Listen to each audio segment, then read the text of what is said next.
Hello and welcome to another episode from the Real Talk and Revenue podcast. We have myself, Francesca, the accountant, and we have Jordan, the therapist, and we bring real powerful conversations around building revenue, building confidence, how the mindset works, all different discussions around to help others in business and in their personal life. So listen in, tune in, let us know what you think, ask questions along the way and we'll be sure to answer them. Enjoy. Oh, woman, I've got injury, by the way. Oh, no. You know what's funny? It's not funny, I'm laughing. You know, do you remember when I said, I feel like I've manifested it? Even if I had no leg, Yeah. it's my whole leg that was limping on. Really? Yeah. Do you know how you've done it? Or? Yeah, I've worked it out now. It took a while to get there. At first I didn't because I had pain in my shin, my calf, my hip flexor. God, yeah. Me and Steve stupidly sprint raced against each other. Right. I hardly went probably 20 metres because I was bursting into laughter because how fast he is. And he actually said, oh no, best not because I'll get injured. Yeah. I'll get injured. And I was like, oh, whatever, get me. And started running. Turns out I did. I'm not 20 years old anymore. I was about to say, like, do you think it is an age thing? I think that's sometimes the hard thing to accept, isn't it? That, like, your body and brain, not that you're, like, on a massive decline, but as you age, even from, like, your 20s to your 30s, your 30s to your 40s. It's so true. You know when you went your body and your brain? Do you know what I'm going to say? Do you ever watch? Your body and your brain if you want to play the game. No.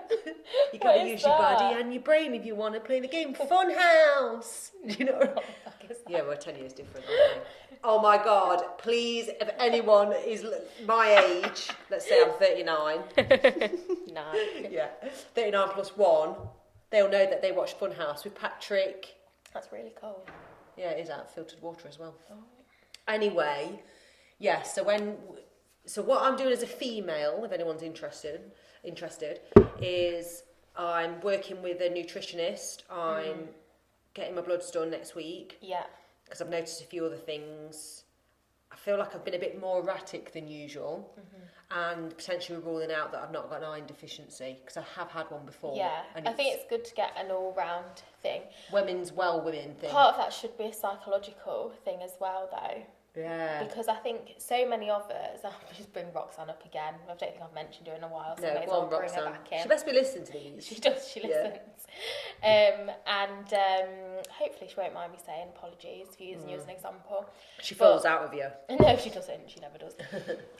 But I remember when she first moved to London, she was like, I think something's wrong with me. When she first moved to London? Yeah, and like right. intermittently, because obviously she lives in London, so the pace of life's a bit different. She's got like a corporate career and stuff like that. So, you know, it's socials after work and things, isn't it? And, you know, busier schedule. And she's always been quite busy socially anyway, weekends and stuff. And I remember saying to me, like, I'm so tired, I've just got no energy, I need to go to the doctors and get things checked out. I was like, you don't need to go to the doctors, like, it's your lifestyle. Do you know what I mean? Like, yeah, I see what you're saying. I think sometimes we're so used to living at such a pace, like, we miss the obvious. And I think some of that could be the same for you as well. Yeah. Like, you live a very busy lifestyle in terms of, like, work, doing lots of things. Oh, no, I know. And I'm not saying, therefore, you shouldn't do what you're doing. Definitely need the blood test. It's good to go and get everything checked out, isn't it? Especially, like, you're 40 as well. 100%. But I think as well, like, sometimes, just to highlight, like, sometimes we just miss the obvious, don't we? We miss that, like, you know, we've been busy, we've been doing this and that, like, training hard, or you might have had, like, a few nights out for some people, and then also had, like, early mornings and late nights with work, or whatever it might be for your lifestyle. Sometimes we miss the obvious because we're so used to it, but actually we're ignoring the fact that sometimes the pace at which we're going isn't sustainable in all seasons of, like, a year or of life. Do you know what I mean? And 100%. so we do have to reflect, don't we? And sometimes, like, reevaluate, take a break, like, have a holiday or whatever it might be. Exactly that. And funny enough, do you remember me saying before my honeymoon last November, and I said I'm ready? Yeah. And I you've knew never that felt like that before. No, whereas this time, it's a natural, like, I'm trying to fight it this time. Yeah. And go, hang on, shake my head. I am normally energetic to do a workout, even if I find it seems like probably because it's the dull workout. I'm like, no, I even know a dull workout, I still feel energised to get through it. It's not hitting me. Yeah. And I'm hoping that I know this will sound really bad. I'm hoping the blood say. Well, you just I've want got answers. a deficiency. I think that's when we're hoping something comes up. It's not because we want something to be wrong. No, it's so we've got an answer. I'm a bit desperate now for something. Yeah. Someone to say either, oh, hang it's on this a minute. or that, and this is what you can do about it. We want a solution at the end of the day. I want a solution, but I also think, I said to Steve, if it comes back and there's nothing wrong with my bloods, and this is like the new me because I've hit 40, yeah. and my body won't allow myself to do things I was doing 2 years ago, then I might have to reassess. But this is what I'm like. I then sabotage everything else. So I've already feel, well, I don't want to do the High Rocks event anyway. Yeah. That's going. Well, that run I was going to do in September, the 10K, I don't really want to do it anyway. Yeah. And it's sabotaging everything. So I need to catch myself. Often that's like just preparing for the worst so you're not disappointed, but it's not an effective way to not feel disappointed at things. I know. And probably another thing is I haven't ran for 2 weeks. Yeah. Which to me is like detrimental. I'm Yeah. like, oh my God. So I ran to test my shin out this morning with Steve and managed nearly 2 kilometres, which is better than 1.5 that I did the other day. So I'm only doing little tests. And let him carry on, bless him. He's doing really well with his running, to be fair. And I was a bit like, this isn't functioning. I think I've got nerve entrapment. Yeah. And then I'll go on the bike. So maybe it's that demotivated from an injury, your body's feeling flat. 100%. Because you have the opposite when you're performing well, don't you? Like, I want more, like, I'm doing so well. Yeah, potentially, actually. And then, if you're not doing so well, sometimes it's a case of, like, or something's hurting or whatever. It's a case of, like, just feeling like, oh. This is interesting you should say that, because I did a post about starting a business, and when things don't go so well, because I reckon for the first 2 years of the business, I thought, this is too good to be true. I really remember thinking that. Yeah. All the highs, new client. Yeah.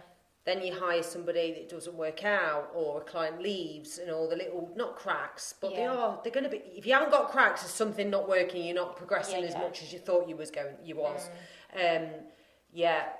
Oh, it's just telling me I've done my step goal, and they've gone down because I've already done his steps, but this is because I'm so dramatic on here, I'm getting steps while I'm sat here. Yeah, so interestingly, first 2 years, thought everything was this, that, the other, great. It's what you do with the stuff that doesn't go so well, including your training. So when things are feeling shit at work, remind yourself you've got to keep moving forward, because it's so easy to go, I'm not bothering then. I'll just stick to what I'm knowing because it's got uncomfortable and I won't bother with that again. No, it didn't work out, I'm not going to bother. Pass it on to somebody else. I'm not right for this. So, very, very interesting times. I was speaking to someone the other day who was talking about setting his business up. And the motivator for him being when he was working for somebody else and in a team meeting, he fed back some improvements that they could make in the business to enhance it and move it towards the goal that they were looking for as an employee, and he just took it really badly and was the feedback? And was like, oh, you know where the door is if you don't like it here. And it was just like small things like, oh, I think if you want to move in that direction, you might want to think about like painting the door because that's looking really shabby and it doesn't give that luxury feel and stuff like that. Just not open to any feedback from the team or anything, and so he set up on his own and took everyone else with him. Never. Because of the leader? Yeah. So what didn't he do? What do you mean? For him to think like that? What have I missed? I feel like I've missed a part and I probably didn't listen to it. Just in terms of like you were saying about you've got to be able to like look at the cracks and kind of reflect and respond to that. Well, that's a leader. It's poor leadership, isn't it? Responding to feedback about where the cracks might lie in the business or where things aren't operating so great and could be uplifted. And not accepting that. And just not listening, rejecting it and seeing it as criticism. And if you don't happy here, oh my God, this is probably why my brain went straight away. You know when you said, well, you're not happy here, you know where the door is? Yeah. Oh, well, I've had someone say that. Really? Not to me, about the team. Yeah, that's it. They're not happy, they know it won't be here. Oh, yeah. I can't believe you've just said that and it's just took me back. Yeah, it's a poor attitude, isn't it? Like, sometimes you'll think that in your brain about clients and stuff, thinking like, we're not aligned anyway, so actually I'm not going to bend over backwards just to please you. If you don't like how we operate, they can move on because they're probably not aligned with us. That's different to just outright not taking any feedback and being open to, because I think like if I ever get criticism, or not even criticism, just feedback, I think, oh yeah, do you know, that's a good point, like, you know, I'll take it on board, I'll just have a reflect about it, maybe get some more opinions, like, do you think I'm a bit like that? What do you think? Yeah, I do. Okay, yeah. Sometimes people will criticise you without any reason, but I think, yeah, that's like if you've got a team member that usually works hard and gives a lot to a business, as this person did, to not listen to like what shrug it off. You're just completely like undermined and not valued then, aren't you? And it's kind of like, why would anyone stay in that environment? They ended up leaving. Yeah, and taking all the stuff. Yeah, it's a similar situation to what I felt like I was in. It's like, yeah, you've got to have, and I'm learning, I was saying this to Mark earlier, a guy I chat to about leadership, and I just, me picking up my fingers. It's like the leadership, I hate the word leadership. I don't know why. I don't mind it. Probably because I'm embarrassed by it. We spoke about this before, didn't we? About like, you can be a manager, but you're not a very good leader. Like, leadership's something different, isn't it? So much different. But I do think you need a few of them in a business, a growing business, and that's what we're working on currently. And open conversations, like with the team. We had this week, and you know what? It brings you closer together. Yeah, definitely. It really does. Yeah. We've had some really good conversations that aren't comfortable at times. Yeah, but I think as well, like having open conversations and also valuing people's feedback, even if it's a hard conversation to have, that allows people to feel valued and feel like what they've got to say and contribute in an organisation is important. And that's a good culture. Yeah, it is. Do you know what I mean? The opposite is not. And that's when you've just got high turnover of staff at all times. And that's what happened.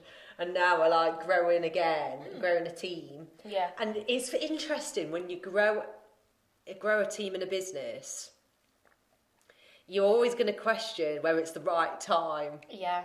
Yeah. Sometimes there is no right time, but if you've still got that belief that it will progress, with the new team members and whatnot, it's going to be, that's what you need. You definitely need that, and you need both, you know, if you did have more than one director. Yeah. If you're not all on the same page, please have a conversation and change it, it. Yeah. People avoid the conversations. Yeah. I think especially as women, yeah, like we're a bit more prone to that. Not always. I think men are worse, interestingly, from the data I've got over the years from businesses, and I've spoke to a lot. I think men are the sort to just crack on and avoid the conversation. And I know what he's doing over there, and we'll come together at some point. Maybe we have different reasons for avoiding the conversations, because I think as women we're often more like people pleasing, worrying about upsetting people. Generally speaking, can be the case for men, and vice versa. Sometimes women don't feel like that.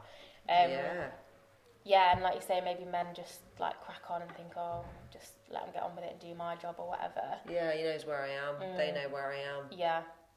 Yeah, I love all this about finding out about people, and I just don't know, I just love helping people, but I also think it all boils down to the culture, and you as the leader, if you're not in a good place, it really will have an effect on the team. Yeah, absolutely. Unless you're putting things in place for them to be like guided by you, so they can sort things. And it's interesting because we had our managers meeting, and June fed back something to me, and I was like, yeah, noted. Like, I want to hear stuff. Am I ever going to develop and help? And we're in a safe environment to do so. It's not, why are you doing this? And I'm going, well, you do this. Yeah. You know what? Who likes that? I know. It's just a poor trait, isn't it, really? But what I've also noticed, it's like home life as well. Like, because my work's been so chaotic, and I'm being really open here, you want to come home to a calm house. Well, I do. Yeah. And it's not possible with kids, people that are different to you. It really is hard. I just feel like saying, I'm moving out. I know, sometimes you do. Sometimes you think, I just want silence, quiet, or like uninterruption.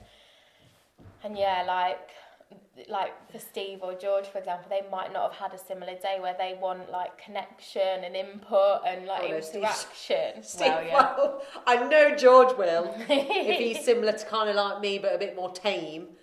Whereas Steve's the quiet, he wouldn't bat an eyelid, so that's okay. Yeah, we were on holiday, obviously came back yesterday, and George was talking to someone on holiday about like me and how I operate, and the amount of work I can take in comparison to him and stuff because of the type of work I do. He thinks you can't take much because of the type of work you do then? No, not necessarily. I think we were just talking about, obviously, especially now we've got Hallie, and like she's more and more engaged and like hilarious. But I think he was just kind of like acknowledging that my work takes a lot out of me on a daily basis. So I have to like be careful about how much I take on because it's mentally draining. It's mentally draining, and then obviously I've got like Hallie to think about as well. Yeah, and he was mentioning it in the context of like something as well about like, yeah, coming home and him like not offloading on me too much because I've had it all day and stuff like that. Oh, it's good that he's thought of that. Yeah, definitely, yeah. But you're probably, if I was you, and I'd be thinking straight away, well, I don't want them to think I'm not there for them as well. No, I think like no one tends to think that about my friends and family because they know what sort of person I am. But sometimes I do think like, not today. I've not got the bandwidth. Like, do you know what I mean? Like, if I'm on the phone and I think, I haven't got the capacity for this. Especially if I've had like a really heavy day, a busy heavy day. It's not often like that. But yeah, sometimes I think I can't really like think clearly because of everything I've processed and fed back today. So I've got nothing left. I leave just me need alone. To have a bit of quiet. What was the holiday like as a self-employed and with a baby compared to your carefree young days? Oh God. The biggest shift is going on holiday with a baby as opposed to just as a couple. Yeah. Because it's, as a couple. Well, she's having a baby. You are. She's not even a baby, is she? She's still a baby, isn't she? She's when like did they become 1 year, 4 months. When did they become toddlers? Like 2, I don't know. No, she's not a baby. Oh, she's a baby. Yeah. It is like having a toddler though. She's so funny. If they're toddling, she is. She's a toddler, isn't she? No. Oh my God, don't keep babying her. She's a little adult now. I'm not baby. Like, she's growing and talking and walking. Yeah, she's toddling. She keeps going, what's that? What's that? To everything. She's so cute. It was lovely. It was so lovely, but yeah, not restful in the way holidays used to be. Yeah, I think George found it more relaxed and restful than I did. Probably just because he thinks differently to me. Yeah. And like his rest and relax maybe looks different to what mine looks like. Yeah. Did you drink alcohol? I think I had 1 Prosecco on the holiday. Oh wow, so you did really well. Well done. But it's not a case of doing well. It's no, I know like it's a case not. of what I like or don't. Do you know what I mean? Yeah, but I think you must have had moments that made you go, oh, should I have another one? Nah. No. So you didn't actively have to go, because I have to sometimes think to myself, should I just get one? And then I'm like, nah. No. Oh, right, you just cracked on. Yeah, and like people obviously offer, do you want a drink? You can have a Prosecco tonight. I go, no, I don't. So that's what will get me. Make me think. No, I just go, no, I'm all right, thanks. Or, do you want a drink? I go, yeah, just like Coke Zero. Or... Yeah, it's the same thing. You think, I can't drink anymore. I know, yeah. It's the same thing. Yeah, we'll just say, no, I'm all right, thanks. Like, I find it really easy now, I think. So like, you didn't like get anybody going, oh, just have the one. Like maybe 1 or 2 people like, oh, let your hair down, it's your holiday, and I just go, yeah, will do, and then I just crack on with my own agenda. Yeah, do you know what I mean? I love that. Because I'm just like, yeah, I will, and that probably looks different to what you're letting your hair down looks like, and that's fine. That is so true. Do you know what I mean? So I just letting your hair go, down. Yeah, I will, no worries, and I'd say no more, and then I'd do whatever suits me. Yeah, and I'd be exactly the same. I wouldn't have even had 1 Prosecco, you know me, but I would have had moments where I'm like, and funny enough, I spoke to my nutritionist and I was so open about how strict I can be with myself. Yeah. Obviously, we've said this before, and I am so much better. This is coming from someone who had an eating disorder, so you can imagine. But I did ask for clarity on the fact that I refuse alcohol. Yeah. And I said to her, but would it be that bad if I just had one here and there? I don't really get it. And she said there's no nutritional value. Yeah. It's not good for people if you are on like the neurodiverse spectrum. How you told me it made you feel. Yeah. Empty calories. Yeah. Your fitness, blah blah blah. Yeah. But I just needed that reassurance. But then again, she's a young woman and she's alcohol free. That's it, isn't it? I think it depends who you're talking to, because like, I've got friends that really value going out and socialising over a few drinks, and so I think it's just lifestyle, goals, choice. Do you know what I mean? Like, it's a weird one, because I think if you were somebody who like really enjoyed socialising over a drink, but you were like being really strict just for like fitness reasons, like is that healthy? Like, if you purposely depriving yourself but you really want to, whereas some people, like you've said before and I've said, like, I'm not interested in drinking it doesn't suit me, like I don't do well with it, and I don't ever crave a drink, like I don't like the taste of it. So I don't know, it's completely different for different sets of people. Some people might really love alcohol but actually aren't good when they drink it, so they then might make a decision to cut it out or very, restrict Well, it relaxes them, Georgian. It relaxes them, so why wouldn't they drink it? Well, I think again, like if you're using it as a tool because you struggle otherwise, then you're going to have to... It's a safety behaviour, so you then need to look at, okay, well, like, what internal resources do you need to work on so that you don't need to use an external substance to feel comfortable in certain situations? Because it's either, do you need to be putting yourself in those situations, or is there another way that you can build your confidence to enter those situations without alcohol? And that's what I've done. I think I told you, I don't think I've told you on the podcast, but I went to a wedding not so long ago and didn't drink. It's the best time I've had at an event where I really just thought, you know what, all of these people are drunk here. No one knows I'm not, and I can chat, and I'm like having a little smile to myself, thinking, well, I'm going to feel all good tomorrow, even though I didn't, because we didn't get to bed till late. But I felt good that I enjoyed a wedding. I was dancing and had chats with random people that I didn't know, and I thought, no, I'm embracing it. Get curious, ask them a few questions. I thought, I can't believe I'm doing this. It was great. But I do miss that time where you have your first drink and it loosens you up. And I have a moment where I think, but then I think, well, what am I going to do differently? Not a lot, really. That's it, It's interesting. It's a really interesting time. And I will say, I thought you'd have drank more than that. I don't know why. Probably because of the environment of people that are drinking. No. You're on your holiday. I know you'd cut it back, but I'm really not surprised. That's why I said well done, because I thought you'd be saying to me, I had a night that was a bit... Hallie was doing me head in, or I just felt I had to let it go and get some drinks down my neck. No, but it's not... It doesn't serve a purpose for me. Do you know what I mean? Like, no, but the stigma is mum's going for a wine, isn't it? I know that. I don't like that? No, I don't like it. It's interesting, isn't it? I really don't like it. And again, I think it's like a cultural condition. Like, a glass of wine at the end of the day. And if you truly enjoy that and you think, lovely, like the crisp glass of wine, really nice, fantastic, crack on, like give me a cup of tea any day. And that's what I was drinking on that day. On a night, like, surely cup of teas aren't good abroad. Well, no, we took some tea back. George's parents did, and also like they actually do a good cup of tea in Malta. Well, was any drama? Anyway, give us some gossip of the holiday. Come on, let's have a laugh. No one's listening to this. No one on the Tali might hear it. I'm going to hear some gossip now.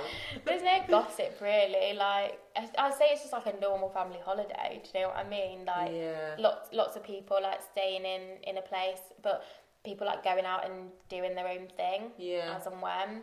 I think obviously like whenever you've got people like living in close quarters for a while, like you're always gonna have like the odd crossword, like maybe between siblings or like 100%. Parents and children, stuff like that. But beyond that, like nothing. No, it's so interesting. Well, talking about crosswords, I think what I was trying to say earlier, I've just clicked now. You know, because my business has been chaotic in my mind because I've been like moving away in a different role, let's say, within the business.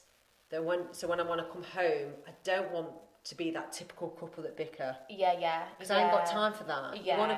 And it's bad energy, isn't such it? bad energy. And I hear couples that have, well, it's normal to bicker. Okay, it probably is. Yeah, I think it's normal to have a disagreement, I don't mind. Or like a little rupture or something, then to like come back and have discussions. Like, I think that's normal, but in our culture and society, like bickering and tension and dysfunction is normalised, and I think that's really problematic because a lot of the time, well, it's normal. My parents argue and then it's just not spoken about again, and it's like, that's not normal. Yeah. That's like normalised dysfunction, and I think that's very different. Yeah. Doesn't mean that's normal or a marker of like a healthy relationship. And we've got to remember, if you do get advice from anybody, they will give you their map of the world. That's what they call it, don't they? Yeah. So they're... What they think's normal. Yeah. And they also might judge off if they would do it or not, which is very risky. I think it also depends on like how objective a person can be as well. Like, sometimes we know that our experiences aren't necessarily normal, and so we can speak to that and say, like, this is how I'd probably react.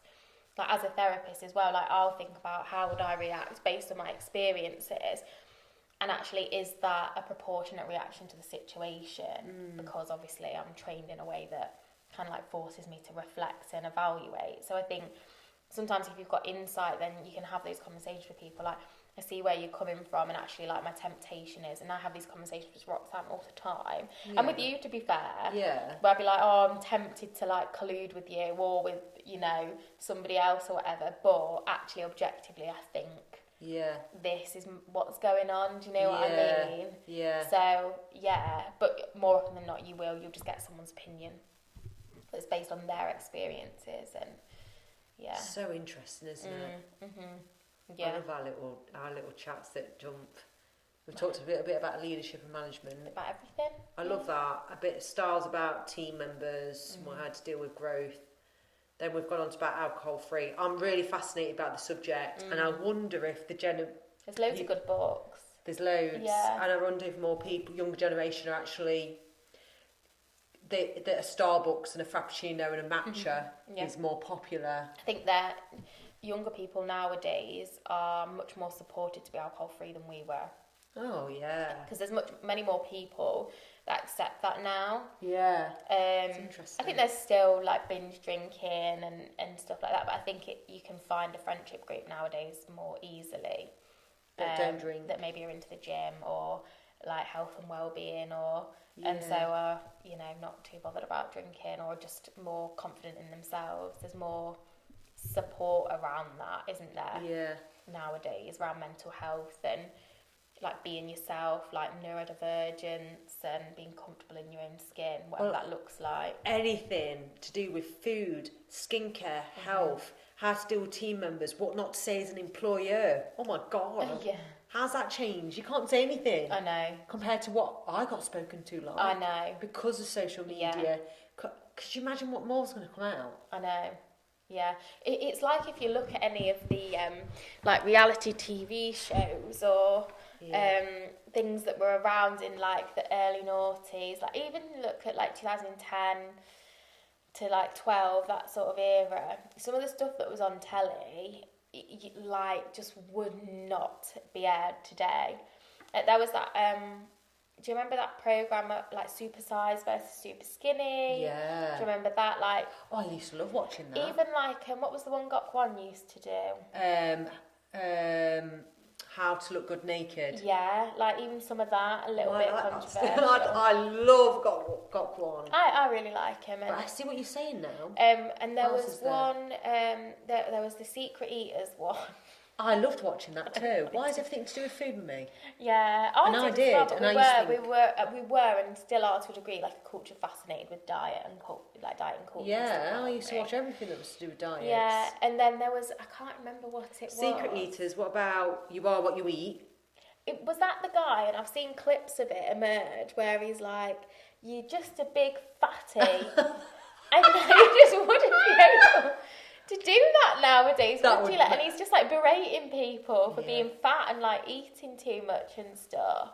I think so. Yeah, it's a totally different like society. And don't get me wrong, like people have still got like extreme attitudes, and there are still people that have opinions and prejudices and stuff like that still exists. But in terms of like what we're acceptably putting out in the media, like is much more careful in some areas, not in others still. So interesting. And if anyone has got anything they want to comment on this, or topics for us to discuss or debate, let us know. We love it. We love it. And as always, thanks for tuning in. Thank you. See you next week. Yeah.